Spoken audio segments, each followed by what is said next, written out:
Hola, queridos amigos. Bienvenidos a Explorando la Palabra, un programa radial y en línea dedicado a leer, amar y vivir todo el consejo de Dios. Si el Señor lo permite, nuestra intención es avanzar verso por verso, capítulo por capítulo, a través de toda la Biblia. Acompañándonos para continuar este recorrido, está nuestro maestro de la Biblia aquí en Explorando la Palabra, el pastor Paul Carter. Si tiene su Biblia con usted, me encantaría que la abriera ahora en Éxodo capítulo 20. Creo que se podría hacer un argumento bastante convincente de que este capítulo ha tenido una influencia mayor sobre la sociedad humana que cualquier otro capítulo del Antiguo Testamento. Hágase una pregunta sencilla. ¿Hay algún país en el mundo en el que a usted le gustaría vivir que en ningún momento haya sido expuesto al código moral de la Biblia y transformado por él? Yo no puedo pensar en ninguno. Este capítulo ilumina el camino de la adoración, del amor y de la sabiduría. Ahora bien, sé que algunos cristianos tienen una actitud un poco equivocada hacia la ley, pero no debería ser así. El apóstol Pablo dice en 1 de Timoteo, capítulo 1, versículo 8, «Pero sabemos que la ley es buena si uno la usa legítimamente».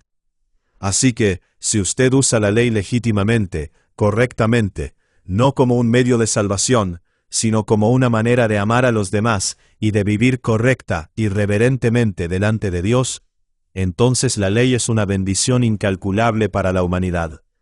En toda nación donde esta ley es conocida y respetada, los seres humanos prosperan y florecen. J. Alec Motyer lo expresa perfectamente. Él dice, la ley de Dios refleja el carácter de Dios. Es la semejanza de Dios expresada en preceptos, y la obediencia a la ley de Yahweh activa en nosotros la imagen de Dios, que es nuestra verdadera naturaleza. En otras palabras, vivimos la vida verdaderamente humana cuando obedecemos la ley de Yahweh. Vivimos la vida verdaderamente humana cuando obedecemos la ley de Yahweh.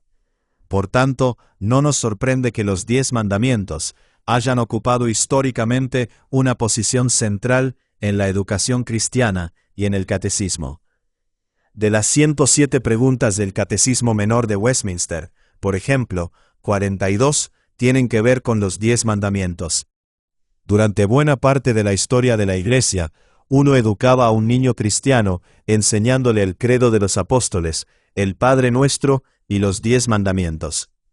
Sería imposible exagerar la importancia del capítulo que estamos a punto de leer. Y por eso, por supuesto, hace falta decir que no le vamos a hacer justicia en los 15 o 20 minutos que permite este formato. Esto es solo una introducción. Esto es simplemente para abrirle el apetito. Mi objetivo es equiparlo y animarlo a volver a este capítulo una y otra vez. Hay toda una vida de instrucción sabia y amorosa en este capítulo, para cualquiera que tenga oídos para oír. Gracias a Dios. Escuche ahora la palabra de Yahweh, comenzando en el versículo 1. Entonces Dios habló todas estas palabras diciendo, Yo soy Yahweh tu Dios, que te saqué de la tierra de Egipto, de la casa de servidumbre. Este preámbulo a los 10 mandamientos es inmensamente importante. Imagina cuán distinta se sentiría la religión bíblica si Dios le hubiera dicho a Moisés la primera vez que visitó el Sinaí. Aquí tienes 10 leyes. Si puedes obedecerlas durante 5 años, te sacaré libre de Egipto. Pero gracias a Dios que eso no es lo que dice la Biblia. La primera vez que Moisés estuvo en el Sinaí, Dios no dijo nada acerca de la ley. El pueblo, en ese momento, estaba bajo el dominio de Faraón.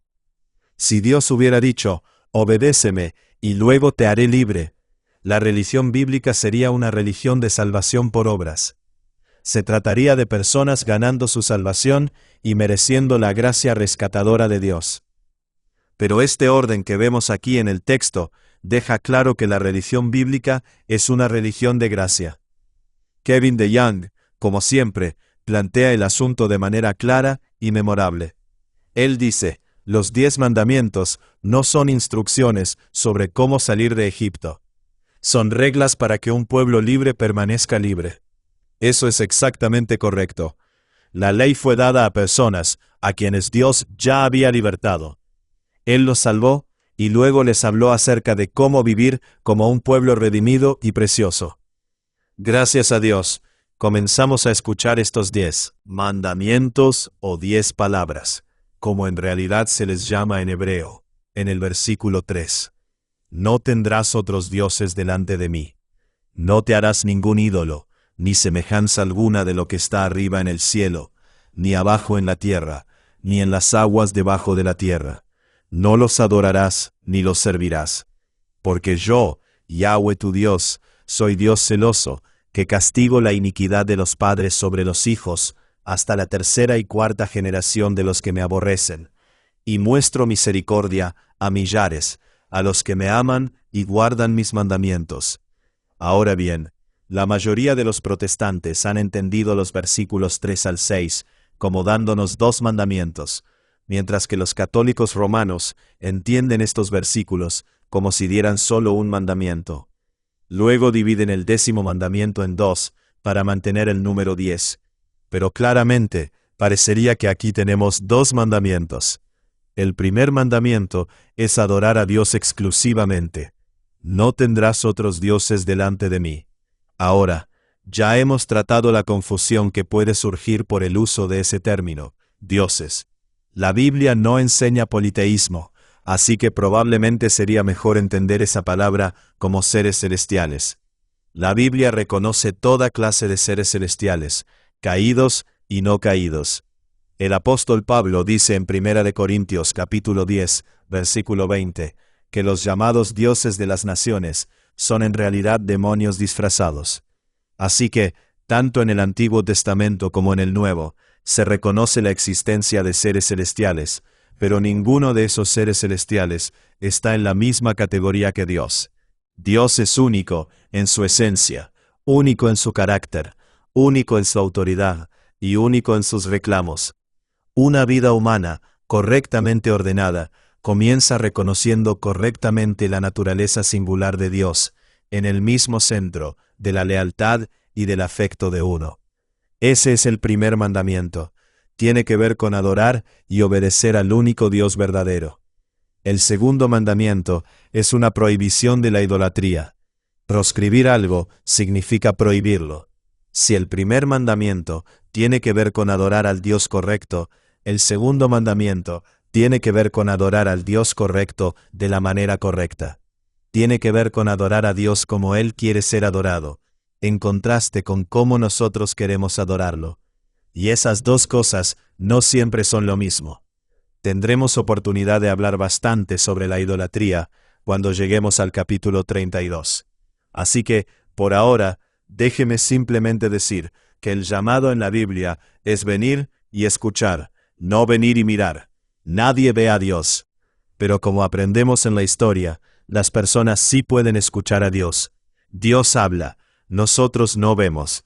Incluso cuando Moisés pide ver, en el capítulo 34, Dios lo esconde en una peña, le cubre los ojos y habla. Si realmente es adoración bíblica, se centrará en la palabra de Dios, en la autorrevelación de Dios, y no debe descender a representaciones visuales burdas que inevitablemente terminarán diciendo más sobre nuestras fantasías que sobre la realidad de Dios.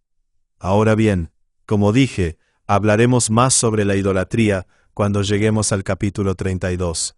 El mandamiento contra la idolatría termina aquí con Dios diciendo que Él castigará la iniquidad de los padres sobre los hijos hasta la 3ª y 4ª generación, mientras muestra amor constante a millares de los que lo aman y guardan sus mandamientos. Antes que nada, notemos simplemente la conexión que hay allí entre amar a Dios y guardar sus mandamientos, y entre aborrecer a Dios y no guardar sus mandamientos. Eso es importante que lo veamos en la Biblia. Amar a Dios es guardar sus mandamientos. Jesús mismo dijo eso en Juan capítulo 14, versículo 15. Si me aman, guardarán mis mandamientos. La obediencia es el lenguaje de amor de Dios. Ahora bien, la idea de 3 o 4 generaciones frente a 1000 o millares es una frase hebrea típica en la que 3 o 4 significa unos pocos y 1000 es más parecido a lo que nosotros queremos decir en español cuando hablamos de una inmensidad o de una multitud incontable. La idea es bastante sencilla. Habrá consecuencias naturales por la desobediencia, particularmente por la idolatría. Los hijos generalmente andan en el camino de sus padres, así que su desobediencia probablemente tendrá un impacto multigeneracional. Esa es ley natural. Está bien, eso va a suceder. Eso está incorporado en este universo. Pero gracias a Dios, es una ley natural que Dios limita en el caso del pecado a solo 3 o 4 generaciones, mientras que en el caso de la obediencia, Él extiende la ley natural de tal manera que la consecuencia de la obediencia queda enormemente amplificada. Y el punto aquí, amigos, es en realidad bastante alentador. Dios ha inclinado el juego a favor de la obediencia. El efecto positivo de su obediencia será mayor, más largo y más duradero que el impacto negativo de su desobediencia en términos de la influencia que tendrá sobre sus hijos, nietos y bisnietos. Gracias a Dios. Versículo 7. No tomarás el nombre de Yahweh tu Dios en vano, porque Yahweh no tendrá por inocente al que tome su nombre en vano. Este es, por supuesto, el tercer mandamiento, y tiene que ver principalmente con el uso cuidadoso, reverente y honesto del nombre de Dios. Ahora bien, algunas personas se preguntan aquí si esto les prohibiría o no jurar en un tribunal. Douglas Stewart resulta de mucha ayuda aquí. Él dice, la frase "que Dios me ayude" fue diseñada no para ser entendida como un juramento que invoca el nombre de Dios, sino como un tipo especializado de oración pidiendo ayuda para decir la verdad. No es necesario considerar que el mandamiento contra tomar el nombre de Dios en vano sea quebrantado por tal juramento en un tribunal. Creo que esa es una aclaración útil. Versículo 8. Acuérdate del día de reposo para santificarlo. 6 días trabajarás y harás toda tu obra, pero el 7º día es día de reposo para Yahweh tu Dios. No harás en él trabajo alguno, tú, ni tu hijo, ni tu hija, ni tu siervo, ni tu sierva, ni tu ganado, ni el extranjero que está contigo. Porque en 6 días hizo Yahweh los cielos y la tierra, el mar y todo lo que en ellos hay, y reposó en el 7º día. Por tanto, Yahweh bendijo el día de reposo y lo santificó. Tendremos más oportunidad de hablar en profundidad también sobre la ley del día de reposo. Pero déjeme decir aquí que en la redacción de este mandamiento se da igual peso a las cuestiones de descansar y santificar. La idea básica es que debemos organizar nuestro tiempo de tal manera que demos prioridad a un día de descanso y adoración. El mandamiento también dice que no debemos concedernos este regalo descargando el trabajo sobre otra persona. Descansar haciendo que sus siervos hicieran todos sus quehaceres.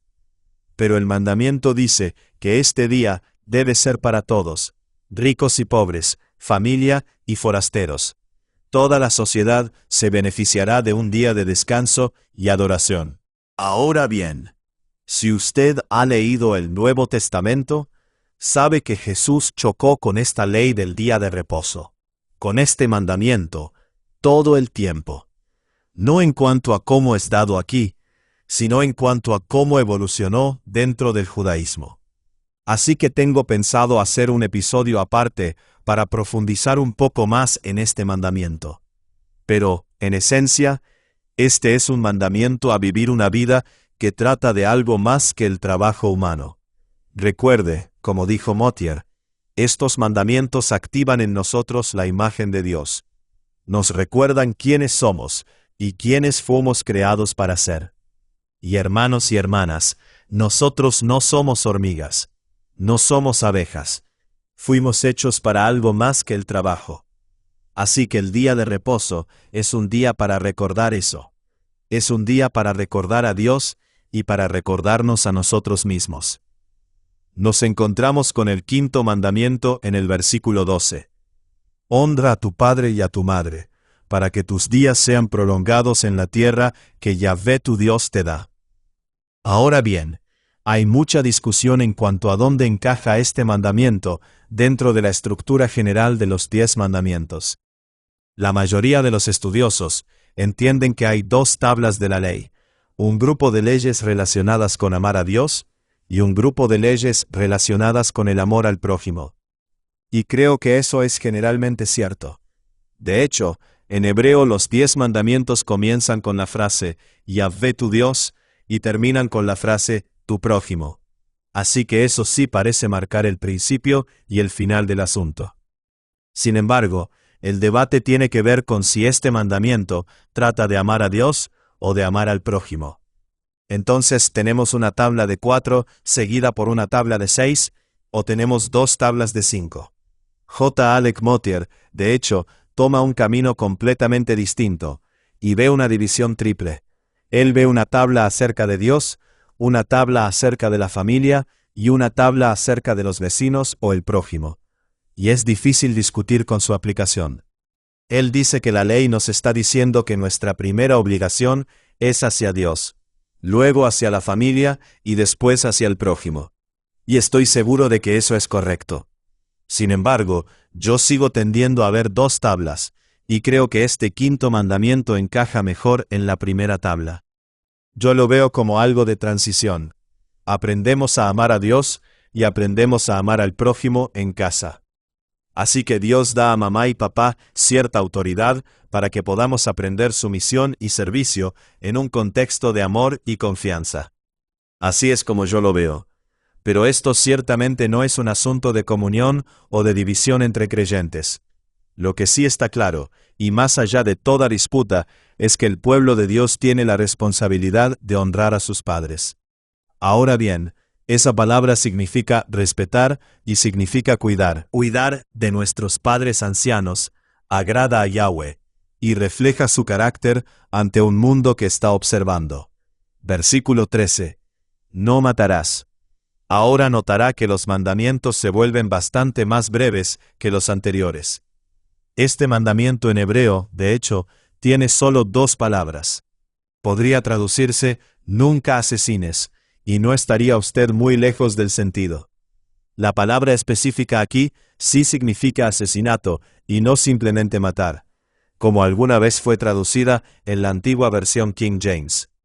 El estudioso del hebreo Nahum Sarna explica aquí que la palabra hebrea usada se aplica solamente al acto de quitar la vida de manera ilegal. Y a diferencia de otros verbos para el acto de quitar la vida, nunca se usa en la administración de justicia ni para matar en guerra. Además, nunca se emplea cuando el sujeto de la acción es Dios o un ángel. Por tanto, este mandamiento no puede usarse para justificar ni el pacifismo ni la abolición de la pena de muerte, ambas cosas que tendrían que argumentarse sobre otros fundamentos. El séptimo mandamiento se da en el versículo 14. No cometerás adulterio. El adulterio en esa cultura se refería a tener relaciones sexuales con la esposa de otro hombre. Como hablaremos en el próximo episodio, la ley hebrea es paradigmática y no exhaustiva, lo que significa que se da un principio, normalmente incrustado en un caso muy específico, y se pretende que ese principio sea extrapolado lógicamente para abarcar otras preguntas y preocupaciones relacionadas. Esta ley da prioridad al pacto matrimonial, y así, cuando entramos en las leyes de casos que siguen a los 10 mandamientos, no nos sorprende ver toda clase de conducta sexual ilícita proscrita en la Biblia. El sexo solo es lícito y solo es hermoso cuando tiene lugar dentro de la unión de pacto entre un hombre y una mujer. Versículo 15. No hurtarás. Ahora bien, algunos comentaristas judíos entendieron esto principalmente como una referencia al secuestro, pero probablemente es más amplio que eso. Ciertamente lo incluye. Es muy probable que sea correcto pensar en esto como aplicable, de manera general, al principio de la propiedad privada. Amamos a nuestro prójimo. La sociedad humana florece cuando hay un respeto adecuado por lo que pertenece a cada uno.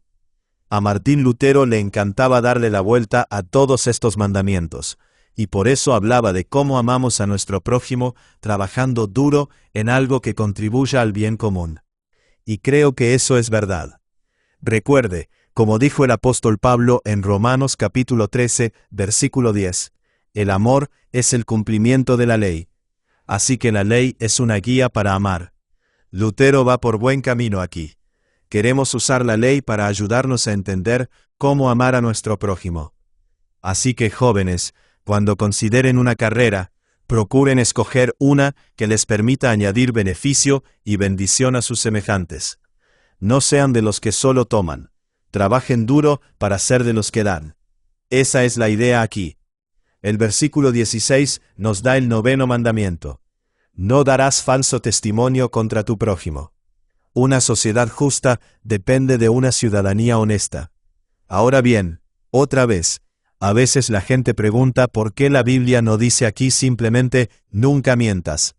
Pero una vez más, así es como funciona la ley hebrea. Es paradigmática. Inserta un principio en una situación concreta, idealmente una que se conecta de forma intuitiva con la razón que la sostiene, como aquí. Si mentimos, ponemos en peligro la causa de la justicia. Socavamos nuestra propia seguridad y protección. Una sociedad sana y estable requiere una población que diga la verdad. Versículo 17. No codiciarás la casa de tu prójimo. No codiciarás la mujer de tu prójimo, ni su siervo, ni su sierva, ni su buey, ni su asno, ni nada que sea de tu prójimo. Codiciar es desear de manera incorrecta. Note que la Biblia no se preocupa solamente por nuestras acciones, sino también por nuestros pensamientos. De hecho, el primero y el último de los mandamientos se ocupan del pensamiento. Los mandamientos abarcan lo que usted piensa, lo que usted dice y lo que usted hace. Todas esas cosas le importan a Dios. Y también hay una progresión. El pensamiento equivocado conduce a la palabra equivocada y a la acción equivocada. Así que tenemos que preocuparnos por esas cosas, de raíz y de rama. Lo vemos aquí. Y también lo vemos, por supuesto, en la enseñanza de Jesús sobre los 10 mandamientos en el Sermón del Monte. La obediencia comienza en el corazón. Versículo 18. Todo el pueblo percibía los truenos y relámpagos, el sonido de la trompeta y el monte que humeaba. Cuando el pueblo vio aquello, temblaron y se mantuvieron a distancia. Entonces dijeron a Moisés, «Habla tú con nosotros y escucharemos, pero que no hable Dios con nosotros, no sea que muramos». Moisés respondió al pueblo, «No teman, porque Dios ha venido para ponerlos a prueba, y para que su temor permanezca en ustedes y para que no pequen». El pueblo se mantuvo a distancia, mientras Moisés se acercaba a la densa nube donde estaba Dios. Ahora recordará que el pueblo había sido llevado al pie del monte para oír esta conversación entre Dios y Moisés. Pero ahora están diciendo que esto está demasiado cerca. Moisés necesita subir más, porque el pueblo está aterrorizado por la voz de Dios. La mayoría de los comentaristas dicen aquí que esta reacción es en realidad apropiada, y que en cierto sentido era parte del propósito. Dios los estaba probando para ver si tenían un temor apropiado de Dios. Y sí lo tienen, y de hecho les gustaría tener un poco menos, la verdad. Pero el punto es que Dios quería que lo tuvieran, quería que tuvieran un temor apropiado de Dios. Tendremos que volver sobre eso también. Pero por favor, note que existe un temor correcto de Dios. Deberíamos tener temor de deshonrar a Dios. Deberíamos tener temor de que Dios piense de nosotros que somos personas arrogantes, rebeldes o faltas de amor. Deberíamos alarmarnos ante las posibles consecuencias para nosotros mismos y para los miembros de nuestra familia si llegáramos a despreciar esta instrucción que da vida. Ese es un buen temor de Dios. No es la única razón para obedecer la ley, pero tampoco es una razón equivocada. El temor de Yahweh es el principio de la sabiduría. Hay otras razones y hay motivaciones más elevadas, pero aquí es donde generalmente comienza. Versículo 22. Entonces Yahweh dijo a Moisés: Así dirás a los israelitas: Ustedes han visto que les he hablado desde el cielo. No harán junto a mí dioses de plata ni dioses de oro. No se los harán. Harás un altar de tierra para mí, y sobre él sacrificarás tus holocaustos y tus ofrendas de paz, tus ovejas y tus bueyes. En todo lugar donde yo haga recordar mi nombre, vendré a ti y te bendeciré. Si me haces un altar de piedra, no lo construirás de piedras labradas, porque si alzas tu cincel sobre él, lo profanarás. Y no subirás por gradas a mi altar, para que tu desnudez no se descubra sobre él. Ahora bien, para muchas personas, esto se siente como una transición muy extraña, pero la revelación conduce a la respuesta. El pueblo va a querer responder, y entonces Dios les da dirección. No debían responder simplemente imitando las formas de adoración que eran comunes en la cultura que los rodeaba. Debían adorar conforme a la palabra de Dios.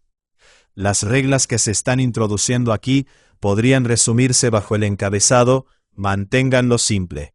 Las instrucciones parecen diseñadas para frenar el impulso natural del pueblo hacia la idolatría y la indecencia.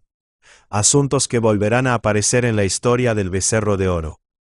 Así que, simple y decente. No se permite ni la sensualidad ni la ostentación. Y eso tiene sentido, dada toda la revelación que Yahweh ha hecho de sí mismo al hablar su ley. Gracias a Dios, y gracias por escuchar otro episodio de Explorando la Palabra. Gracias por acompañarnos en este episodio de Explorando la Palabra. Si este estudio ha sido de bendición para ti, considera compartirlo con otros para que más personas puedan profundizar en las Escrituras. Recuerda que el propósito de estudiar la Biblia no es solamente adquirir conocimiento, sino conocer más profundamente a Cristo y vivir de acuerdo con la verdad de su palabra. Nos vemos en el próximo episodio, mientras continuamos explorando la palabra de Dios juntos.